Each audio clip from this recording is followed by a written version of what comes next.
Okay, so what you need is a leather strip that is long enough to go all around from this point to this point of your moccasin. So this is more than long enough, and this is called your weld. So it's basically a reinforcement piece that you are going to put between the top and bottom of your moccasin.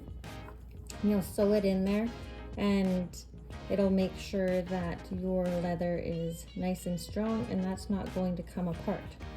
So you need to put the right sides of your top and bottom piece together with the weld in between. So your good side here, so flip that upside down, line this up, and then this is going to be the outside piece of the bottom of the moccasin.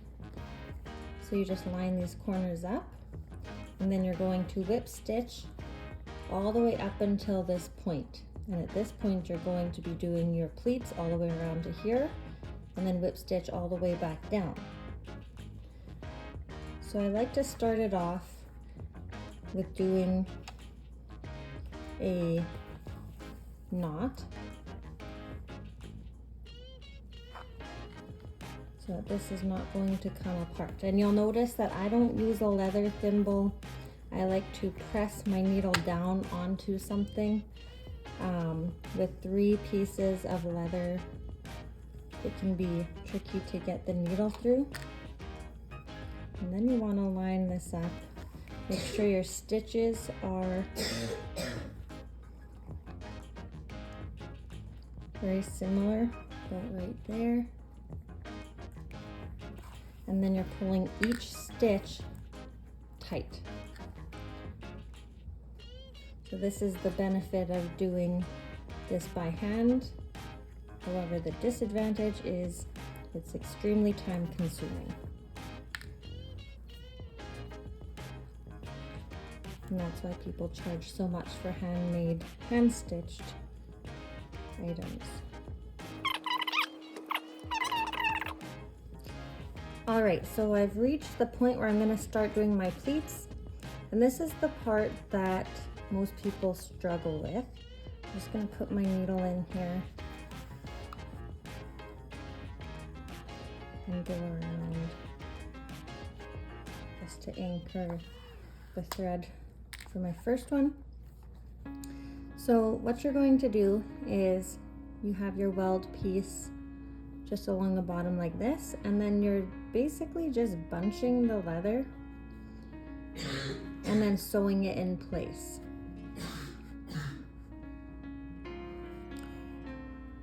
So right about like this. And what I do, I don't know if there's a trick to doing this. I guess you could pin it. I just kind of hold the leather in place like this. Make sure you're spaced appropriately so that your pleats don't get all bunched up. So right about here. And then I press down, pull it through, pull it nice and tight. Make sure my pleat is in place again, and then I bring my needle back through in a very similar spot, maybe not the same because of the little leather edges on the needle. It might cut your threads if it's the exact same spot, but very similar spot right beside it. And there is my first pleat, just like this. So to do another one, again, bunch the leather. You could try to pin it in place. I just use my fingers and hold it there. Make sure you're spacing. Push that needle up.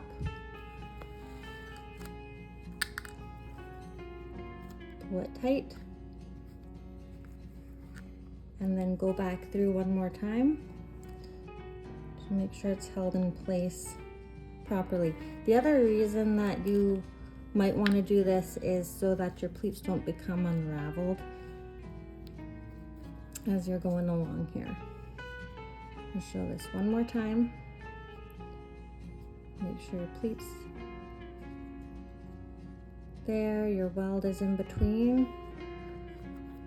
Hold it in place. Spacing, make sure it's spaced the right amount apart. Push down. Pull it really tight.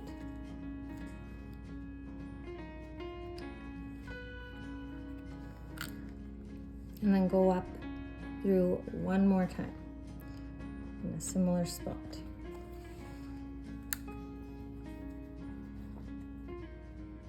Let's push that up a little bit more. And then what happens on this side is it'll start to look like this, your bunches. So you just keep going all the way around. If you've lined things up properly, made sure your pleats are similar in size and that your spacing is the same, you shouldn't have too many issues once you get to the other side.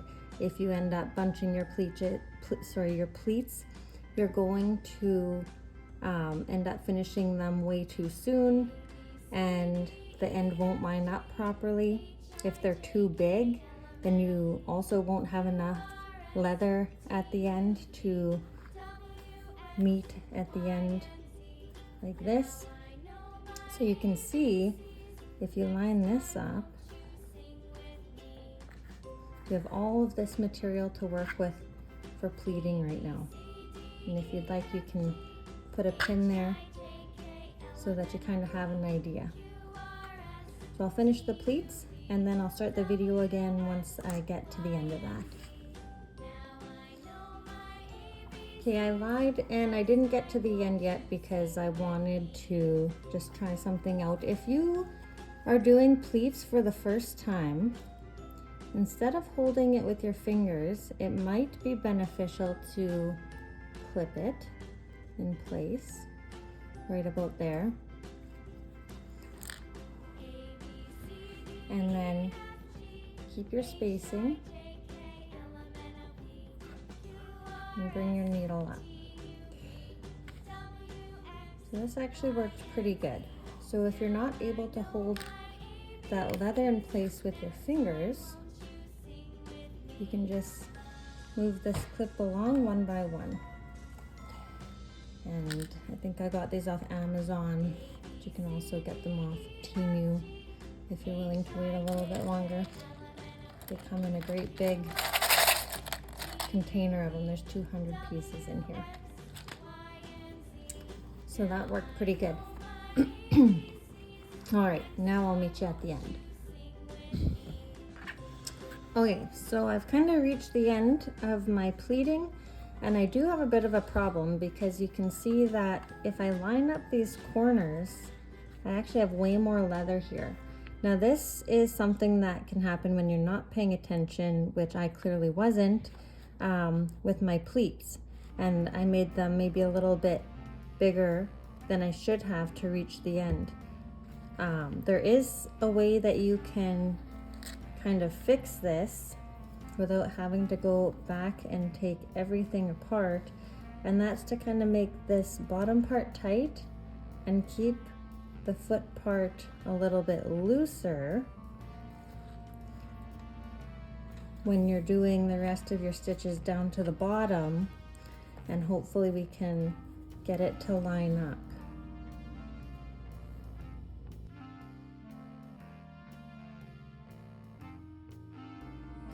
Okay, so I've reached the end here. So you can see that my pleats actually aren't too bad. Maybe a little bit off center, but the moment of truth is when you put it inside out to see how it looks. So that's what we're gonna do right now. So if you have beading on here, you would want to be quite careful pulling it inside out. So you don't want to pull any of your beading loose, but this one's fairly easy since there is nothing. And really squish it through, pushing on all those seams, making sure everything comes out. And that looks pretty good. So that is the toe of your moccasin. And at this point now, you want to cut the vamp down, just like this. So you're cutting this down not too close that you're going to cut any threads or anything. Let's get that in place. And just trim that right down. Okay, so that is all trimmed down. And that is the toe, what the top looks like.